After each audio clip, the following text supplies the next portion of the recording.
Namaste, Dana Pranam. By the instruction and grace of our spiritual master, Om Vishnupad Paramahamsa, Srimad Bhakti Madhava Puri Maharaj, we are here reading Srimad Bhagavatam. Om Namo Bhagavate Vasudevaya. Canto 3, the Status Quo, Chapter 5, Vidura's Talk with Maitreya, Text 1. Sri Shuka Uvacha Varidayunadya Vrishabha Kurunam Maitreyam Asinam Agadha Bodham Chato Pastrichuta Bhava Siddhaha Prapacha Sushilya Guna Bitripta. Shukadev Goswami said, Vidura, the best amongst the Kuru dynasty, who was perfect in devotional service to the Lord, thus reached the source of the celestial Ganges river, Hardwar, where Maitreya, the great, fathomless, learned sage of the world, was seated. Vidura, who was perfect in gentleness and satisfied in transcendence, inquired from him. Purport. Vidura was already perfect due to his unalloyed devotion to the infallible Lord. The Lord and the living entities are all qualitatively the same by nature, but the Lord is quantitatively much greater than any individual living entity. He is ever infallible, whereas the living entities are prone to fall under the illusory energy. Vidura had already surpassed the fallible nature of the living entity in conditional life, due to his being an achuta bhava, or legitimately absorbed in the devotional service of the Lord. This stage of life is called achuta bhava siddha, or perfection by dint of devotional service. Anyone, therefore, who is absorbed in the devotional service of the Lord is a liberated soul and has all admirable qualities. The learned sage Maitreya was sitting in a solitary place on the bank of the Ganges at Hardwar, and Vidura, who was a perfect devotee of the Lord and possessed all good qualities, approached him for inquiry. Text 2. Vidura uvacha Shukaya karmani karoti loko natai shukam vanyad uparamamva Vindeta bhuyastata eva dukam yad atra yuktam bhagavan vadena. Vidura said, O great sage, everyone in this world engages in fruitive activities to attain happiness, but one finds neither satiation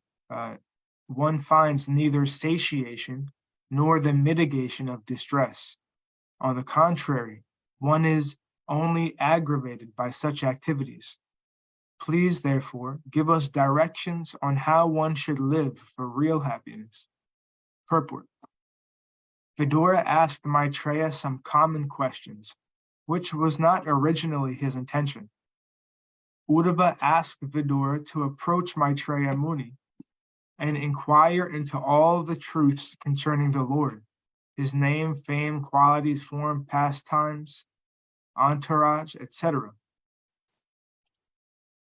And thus, when Vidura approached Maitreya, he should have asked only about the Lord. But out of natural humility, he did not immediately ask about the Lord, but inquired into a subject which would be of great importance to the common man. A common man cannot understand the Lord.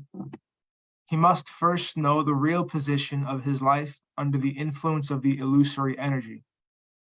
In illusion, one thinks that he can be happy only by fruitive activities, but what actually happens is that one becomes more and more entangled in the network of action and reaction and does not find any solution to the problem of life. There is a nice song in this connection. Because of a great desire to have all happiness in life, I built this house. But unfortunately the whole scheme has turned to ashes because the house was unexpectedly set on fire. The law of nature is like that. Everyone tries to become happy by planning in the material world, but the law of nature is so cruel that it sets fire to one's schemes. The fruitive worker is not happy in his schemes, nor is there any satiation of his continuous hankering for happiness. Text 3.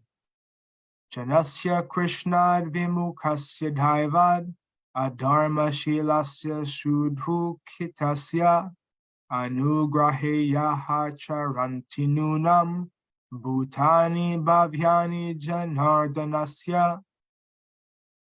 O my Lord, great philanthropic souls travel on the earth on behalf of the Supreme Personality of Godhead to show compassion to the fallen souls who are averse to the sense subordination to the Lord.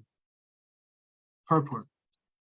To be obedient to the wishes of the Supreme Lord is the natural position of every living entity.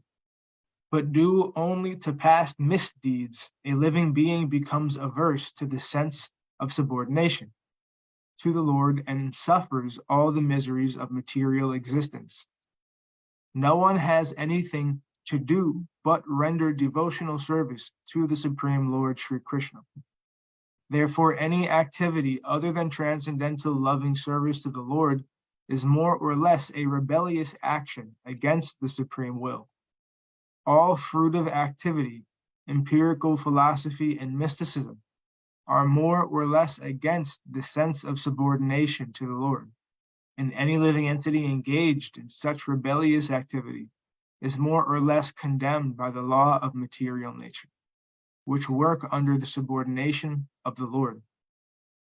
Great unalloyed devotees of the Lord are compassionate towards the fallen, and therefore they travel all over the world with the mission of bringing souls back to God, back to home. Such pure devotees of the Lord carry the message of Godhead in order to deliver the fallen souls, and therefore the common man who is bewildered by the influence of the external energy of the Lord should avail himself of their association. Text 4. Tatsaru varyadisha vartmasamna samradito bhagavan yena pumsam pradistito yachati bhakti pute jnanam sva tattvadigamam puranam. Therefore, O great sage, please give me instruction on the transcendental devotional service of the Lord, so that he who is situated in the heart of everyone can be pleased to impart from within knowledge of the absolute truth in terms of the ancient Vedic principles delivered only to those who are purified by the process of devotional service. Purport. As already explained in the first canto of Srimad Bhagavatam, the absolute truth is realized in 3 different phases, although they are one and the same, in terms of the knower's capacity to understand. The most capable transcendentalist is the pure devotee of the Lord, who is without any tinge of fruitive actions or philosophical speculation. By devotional service only does one's heart become completely purified from all material coverings like karma, jnana, and yoga. Only in such a purified stage does the Lord, who is seated in the heart of everyone, within the individual soul, give instructions so that the devotee can reach the ultimate destination of going back home, back to Godhead. This is confirmed in Bhagavad Gita 10.10. Tesham satata yuktanam bhajatam. Only when the Lord is satisfied with the devotional service of the devotee does he impart knowledge, as he did for Arjuna and Uddhava. The jnanis, yogis, and karmis cannot expect this direct cooperation of the Lord. They are not able to satisfy the Lord by transcendental loving service, nor do they believe in such service to the Lord. The bhakti process as performed under the regulative principles of Vaidhi Bhakti, or devotional service following the prescribed rules and regulations, is defined by the revealed scriptures and confirmed by great acharyas. This practice can help the neophyte devotee to rise to the stage of Raga Bhakti, in which the Lord responds from within as the Chaitya Guru, or the spiritual master as super consciousness. All transcendentalists other than devotees make no distinction between the individual soul and the supersoul, because they miscalculate the superconsciousness and the individual consciousness to be one and the same. Such miscalculation by the non-devotees makes them unfit to receive any direction from within, and therefore they are bereft of the direct cooperation of the Lord. After many, many births, when such a non-dualist comes to sense that the Lord is worshipable and that the devotee is simultaneously one with and different from the Lord, then only can he surrender unto the Lord, Vasudeva. Pure devotional service begins from that point.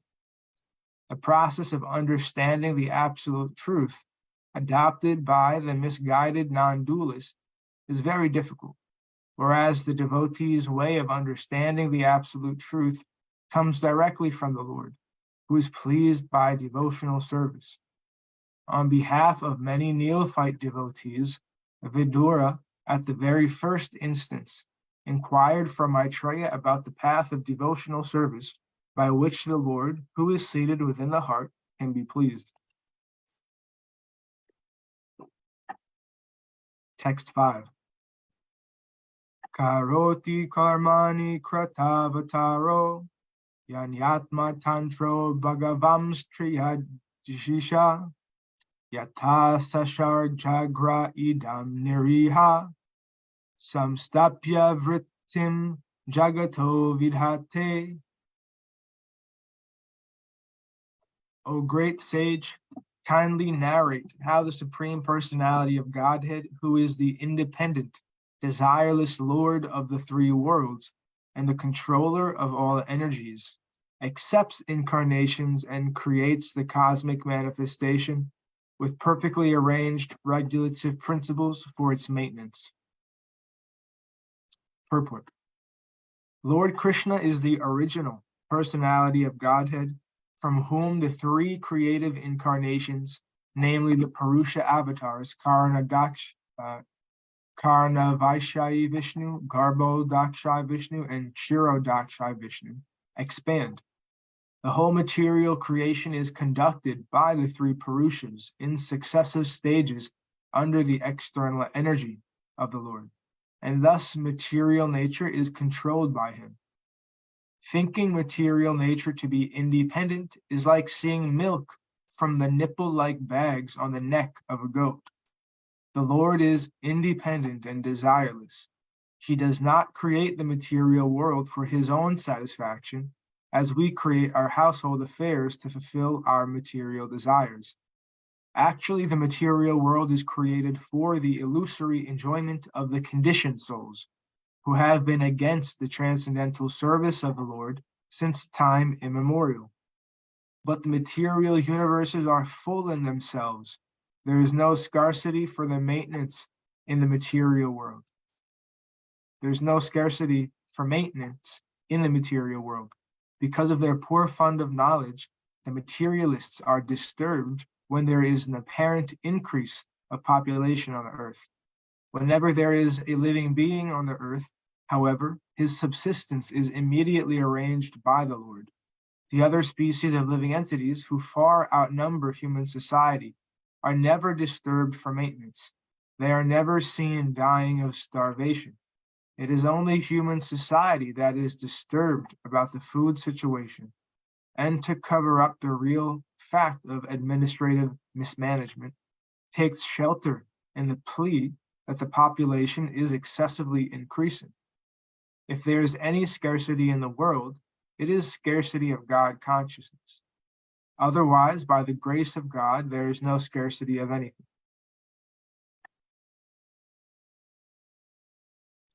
Text 6. Yatha punasveka idam niveshya sete guyam sa nivrita vritihi yogeshvara dishvara etad Anupravisto bahudayatasit. He lies down on his heart, spread in the form of the sky, and thus placing the whole creation in that space, he expands himself into many living entities, which are manifested as different species of life. He does not have to endeavor for his maintenance, because he is the master of all mystic powers and the proprietor of everything. Thus he is distinct from the living entities. Purport. The questions regarding creation, maintenance, and destruction, which are mentioned in many parts of Srimad Bhagavatam, are in relation to different millenniums, kalpas, and therefore they are differently described by different authorities when questioned by different students. There is no difference regarding the creative principles and the Lord's control over them, yet there are some differences in the minute details because of different kalpas. The gigantic sky is the material body of the Lord called the Virat Rupa, and all material creations are resting on the sky, or the heart of the Lord. Therefore, beginning from the sky, the first material manifestation, to the gross vision down to the earth, everything is called Brahman. Sarvam Kalvidam Brahma. There is nothing but the Lord, and he is one without a second. The living entities are the superior energies, whereas matter is the inferior energy. And the combination of these energies brings about the manifestation of this material world, which is in the heart of the Lord. Okay, thus ends our reading for today. We'll continue from text 7 on Monday. Before we conclude, are there any comments or questions?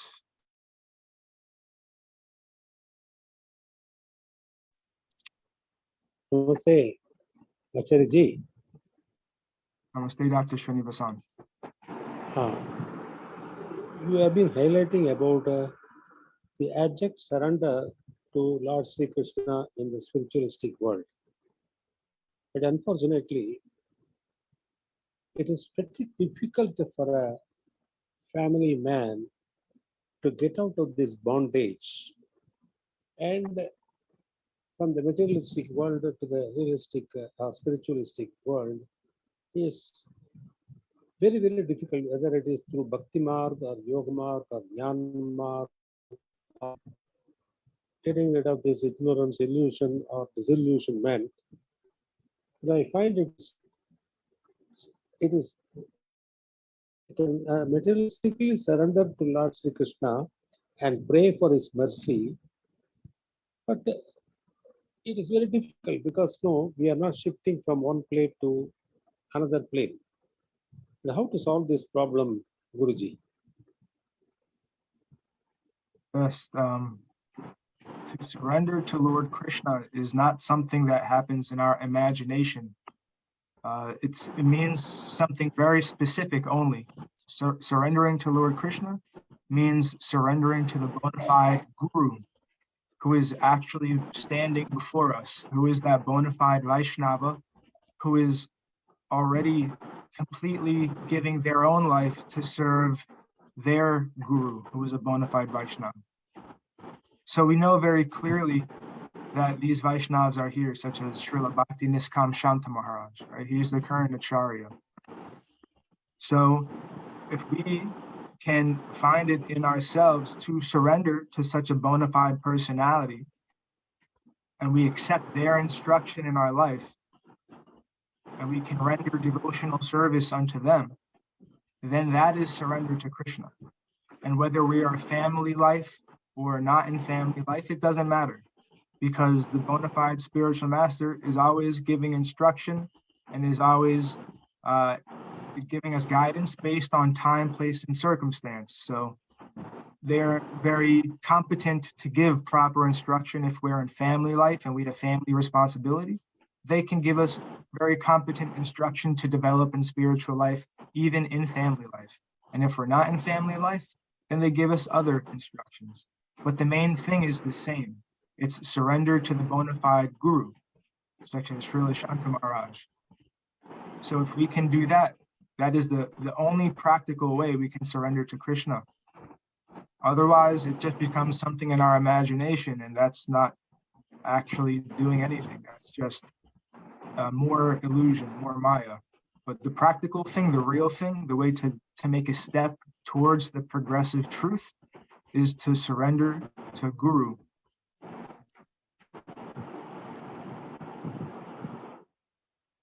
Yeah, I got the point, Acharya. Jai. Thank you for your question, Dr. Srinivasan. Jai Om Vishnupad Paramahamsa Shripad Bhakti Madhava Puri Maharaj Ki Jai. Jai Srila Prabhupada, Srila Guru Maharaj, Srila Gurudev, Srila Acharya Dev, Srila Shanta Maharaj Ki Jai.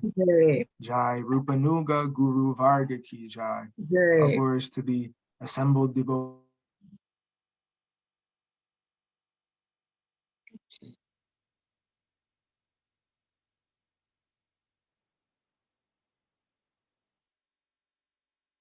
Dham Ki Jai, Mayapur Dham Ki Jai. Jagannath Puri Dham Ki Jai, Baladev Subhadra Jagannath Ju Ki Jai. Ganga Mai, Yamuna Mai Ki Jai, Vrindavan Dham Ki Jai. Dear Govardhan Gupta Govardhan Dham Ki Jai, Sham Kund Radha Kund Ki Jai.